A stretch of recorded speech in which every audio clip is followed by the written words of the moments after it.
দেখে মনে হচ্ছে আরিফ দা খুব টেনশনের মধ্যে রয়েছে। বেচারা বেচারা বেচারা সাঁতার কাটতে জানে না, এই সদ্য বিয়ে হয়েছে। হ্যাঁ, খুব হাতে ভয় নিয়েই চেপেছে। অনেক যোগাযোগ করার চেষ্টা করলো, কোনো রকমের পায়ে হেঁটে যদি পৌঁছানো যায়। নৌকাকে পুরো অ্যাভয়েড করারই চেষ্টা করছিল, কিন্তু কোনো মতে সম্ভব হলো না। আলটিমেট আমাদেরকে নৌকারই পথ বেছে নিতে হলো। আরিফদা, আরিফদা কিছু বলো। भाई यहाँ पे क्या हो रहा है? भाई यहाँ पे क्या हो रहा है भाई? ये कहाँ फंस गया भाई मैं? भाई ये क्या हो रहा है भाई? বক্তব্য অনুযায়ী মোটামুটি 6-7 পর্যন্ত সাঁতার জানতো। কালচার না থাকার জন্য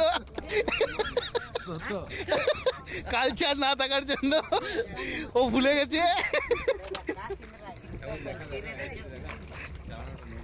এই যে আমাদের ছোট ছোট ভাইরা নিয়ে এসছে, এই 4 জন সব ছোট ছোট ভাই। আমরা একদম পুরো মাঝখানে, মাছ নদীতে, চারিদিকে শুধু জলাশয় আর জলাশয়। সাঁতার মোটামুটি কেউই জানি না, তবে বিশ্বাস আছে পারবো। এ কি হলো রে ভাই? रुको जरा सबर करो।